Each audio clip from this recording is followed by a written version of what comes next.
Right, I'm saying I'm nyina makwa ba ye transfer fe ye di enkomo ahodo na owura Kwesi Pratt Junior ye panyin a ono na eda eye the inside ko wakrata no enso ano no de nchima odo pina na be de atodwa e de fa MPP amanyoko na abato odomfo ya dum a January 31st 2026 o mekọ akoto no enso so ehom na waye hwehwemu bebre na na ode tuye no che se ne hwehwemu no de dipa de a ene se abato na ye kwa akoto no se second round ba mu de a ene ade se ira Dr. Alhaji Bawumia o say goodbye to MPP amanyoko no sentine se nyoma hodo bi a ebekọ so abato no abusua eso ni enso ka che Kwesi Pratt Junior e de nchema odo pina na de atodwa fa abato a odomfo ya dum a January 31st MPP amanyoko no enso so ebekọ akoto ne yi obi a obetu franka ade ama MPP amanyoko no enso emu o de nchema odo pina na de atodwa yentie owura Kwesi Pratt Junior. There's some element of mixed message. You take Dr. Bawumia. In one breath, he's apologizing profusely for the failures of his administration. And he admits that all of them are responsible for those failures and so on, you know. And then in another breath, he's saying, vote for me because I was vice president in that administration and we did so well. Which is which? You either failed or you succeeded. You understand? Now I'm wondering how anybody today can be saying that those 8 years were years of success. As if they were, why is he apologizing? So that's a problem. But isn't that to say that despite the successes we've chalked, we also admit that we made certain mistakes, and so we're sorry for that. We're sorry about that. No, that's not what he said. I'm thinking that's perhaps or maybe that's what he meant. That's what he meant, perhaps. But if a presidential candidate is unable to communicate what he means, then you have a problem. Okay. Fair comment. Then you have a problem. You know. So there's a lot of mixed messaging.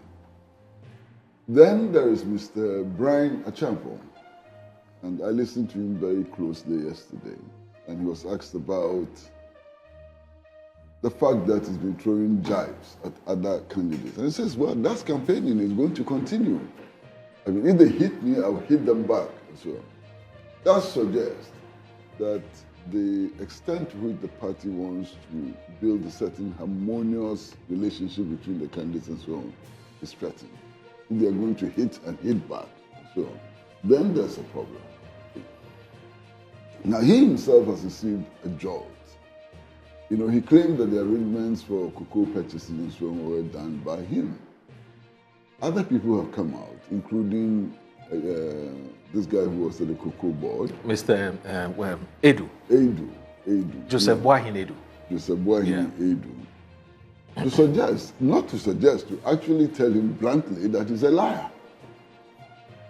You know, he just said he's a liar. I mean, that he was vigorously opposed to that arrangement in cabinet and therefore cannot claim credit for it and so on. I mean, that's a huge, problem. Now, he also presents himself as the money bag.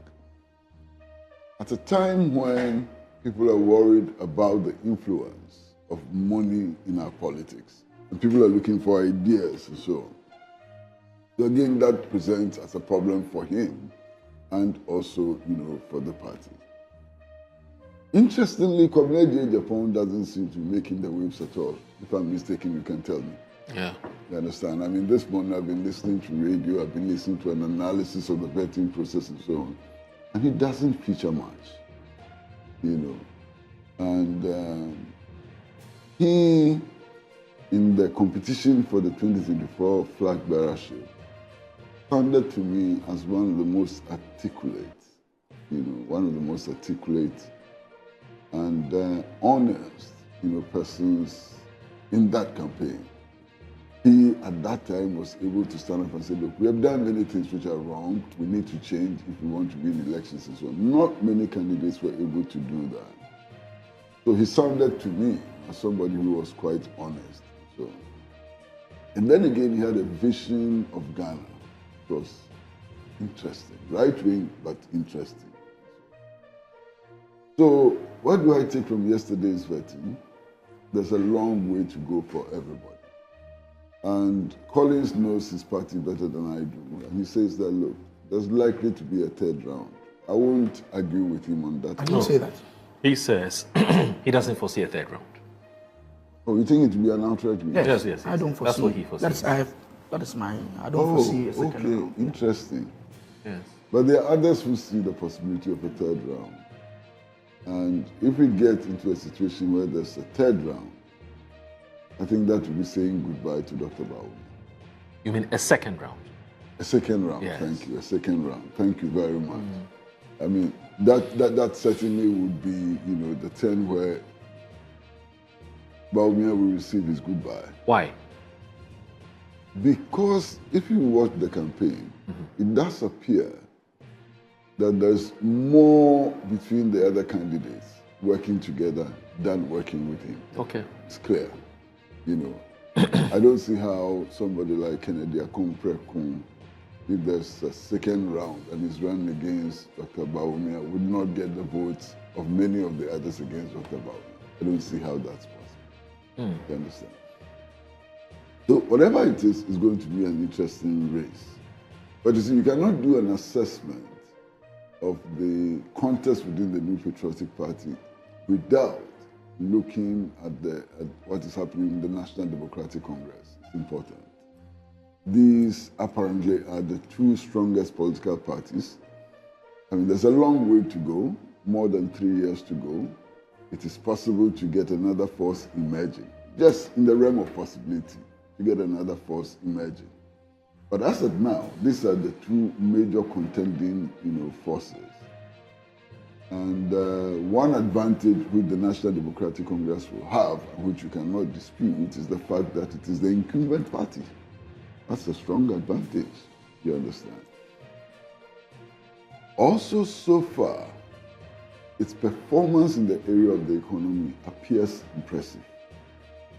Look at all the indicators. Look at the rate of inflation. Look at the exchange rate of the city, and so on. Look at projects which have been launched, not completed though, but launched. I mean, if the big push, for example, is successfully implemented, it gives them a huge boost and so on.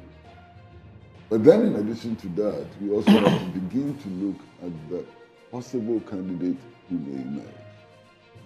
Now, the NDC has a problem. It is in power. It has a president whose term ends, in 2028. That president... In fact, in 2029, January 7th. Yeah, but there'll be an election in 2028. An election, yes. Okay. But the point I'm making is that president necessarily, from all the suggestions, has to be looking at establishing a legacy. Right. The people in his administration, the people who work around him, cannot be spending their time now frolicking about their ambitions and so on, because it's a distraction from the objective, the main objective. So that's the problem within the National Democratic Congress. There are some interesting permutations, taking place there. Very interesting permutations. I've seen the survey which was conducted by Musa Dankwa.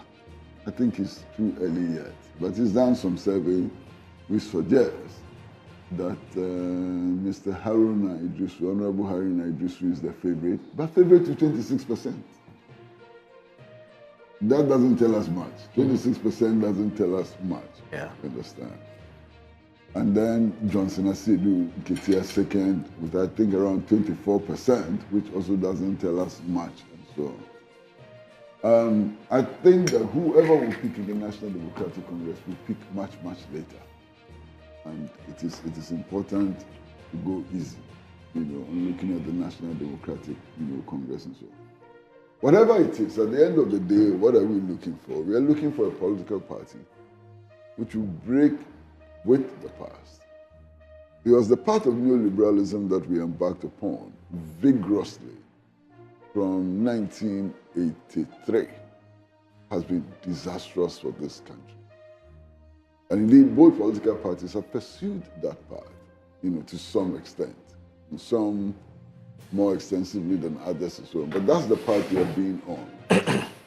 And I think that it's important to secure a paradigm shift going forward if you have to make significant changes.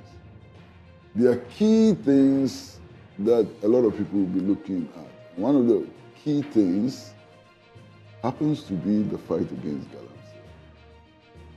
you know. And if you look at the fight against Galamsey, so far, the results have not been impressive. Okay. They were not impressive in the NPP era. Right. We'll get there. Still not in fact, it's one of the topics we'll look at again. I mean, we've been talking Galamsey in the last few months, and we'll still talk about it today on the show. So let me. But there's one thing that is interesting. Okay. I think that Collins is the best person to deal with that issue. I mean, this campaign slogan, Aka 9 pe. Yes. Where is it coming from? I mean, how does that make sense? Maybe you are the only one who can explain. There was an election. One candidate got 50-something%. The other candidate got 40-something%, 41% or thereabout. And the candidate who got 49% says, Aka 9 pe. So the one who got 50-something%, what is he to say? I mean, as if things are static. We are not moving. You understand? I mean, I think that's a campaign who doesn't make any sense at all. That's a slogan who doesn't make any sense. Okay, so let me ask you this. You know, when we broached this topic about the MPP's vetting, the idea was not to look at what's happening on the other side, but it's also important, as you said, because these are the two dominant political parties, and what they do would shape directly or indirectly what happens to this country. Do you foresee, or do you think that whoever the MPP chooses on 31st January 2026 will to a very large extent determine the choice of the delegates when the NDC also, when they conduct their presidential primaries? To some extent, there will be some influence. Why so? Whether that is going to be a big influence or a small influence, I cannot tell. But there certainly will be some influence. The character, the mode of the NPP's choice would influence the choice in the NDC, no doubt at all.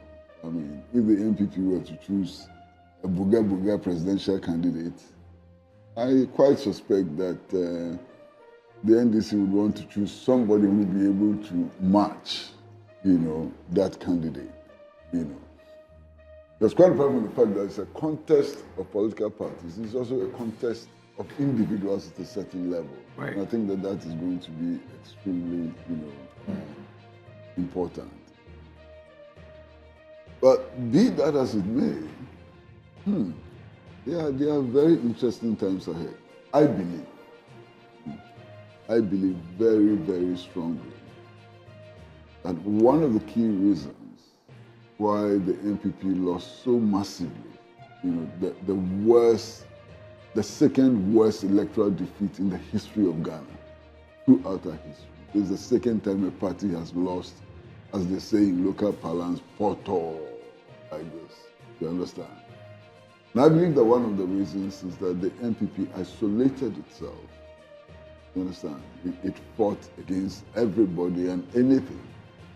This fight against Nkrumah, for example, I think was a reckless fight, and it cost them a lot.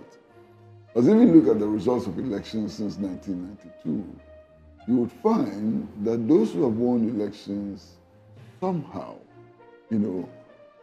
made efforts to be seen as unifiers, especially between the Dankwa-Buzia tradition and the Nkrumah tradition. If you take the Kufuor campaign, Kufuor went to the great extent of actually erecting billboards with Nkrumah's photograph for his campaign. He went into the Great Alliance with the CPP and so on. That gave it a certain strength, a certain coloring and so on. Nana Akufo-Addo did not do that, but his history spoke loudly for him. He was a card-bearing member of the Convention People's Party. Yes. And not just that, he belonged to the most radical wing of the Convention People's Party. So a lot of people said, look, he's one of us, and so on. It helped him quite a lot. Now, when you come to Dr. Bawumia's campaign, it was very, very antagonistic. So the NPP managed to isolate itself, and I think that that's one of the problems that the NPP suffered in the last elections. Okay. Now, the other thing that for me is important is the fact that having lost so massively, the question arises whether 4 years is sufficient to claw back some of the games. And it seems to me that 4 years is a very short time. It may not do the trick. Remember that when President John Dramani Mahama lost the elections, he lost the elections with close to 1 million votes. Okay. By the second election, by the next election, look at what happened. Parliament was almost split into two, which meant that the NDC was regaining its momentum and so on. But it took 8 years for the NDC to arrive at the point where it could win the election. So I'm just wondering whether 4 years is sufficient time to claw back, some of the losses that the NPP has suffered as a result of its campaign method and messaging in the last elections, and also its performance in government. Right. Abusiani pe ekwotie ne ye owura Kwesi Pratt Junior ne ana etwago ye ne sinkonya na fe ne se wodo a wode atu edwa no ye di eho enkomo na yini nkomo the Kwesi Pratt e ka no baby man ba ya dwene ana baby so Shatta na nya dwene di nti ete sa ne se so ka se ye ko second round na e ba sa de o se Bawumia say goodbye to say goodbye in there. Meaning he meant say say goodbye to NPP there.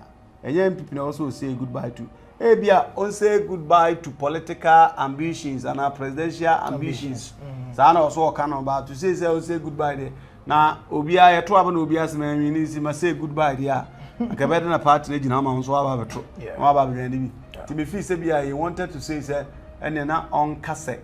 Or say goodbye to presidential ambitions because say Bawumia so or 62 is saying nti yensan to abana na oburo 70 ani ade nti eboburo 70 be kura because say to about 2028 kura no obe 68 67 others here nti no ebasa or chances of coming back to power na be dey ani ade demom me kwa me hu so ma to abana bi ma run of Abam Gidigitsa, apart from 2007. 2007. I'm got to Alankas, Kufuado. Alankas, Kufuado. Yeah. And I'm said 2012 was so, is it 2012 and a visa and so election. And so pie, sir. But the point is that after competition, said the city, and no, those competition is Nipa Mununtem, sure. Alan and then Ken. Sorry, Ken and then Bawumia. Yeah. Omon they need also. Just like maybe a drums, no more doors. They manage Nipa Munus. I don't really think say a banabako runoff. And Obiako. When you say Kennedy are marketing on since last last. Yes, Kennedy are marketing. And a crowd we saw and Ray me who about Miako call vetting about when he paid Netinoa. I didn't even. Nipa na dey so kase odi nipa na chi a fear delegates every asem do on say ye nipa na wodo mienu ye wo mo aba na o hwe mo nimu a utu see the bass say some begu to uje do mo nim bosa and e wo crowd we wo onyomu chere up eno na ye de hwewu ba me hwe we nipa hwe so mo chere up I just say a positive I say na no Isa Mustafa demonstration a we ye nsuro no na demonstration and go for be on kodi akire mo nyam before no pura fracas so the other day no you this is you was up power but say na we no e dey na actually go say ya ne mo ye ko abi na on si an ko na kasia o to na obi si bla nko ba we nu ma bia wo kokko na odi akire ani ade eti me fi say the Kwesi Pratt can baby wo ho a me ne ya dwe yi right so like share and have a comment in the comment section as if am I yakramo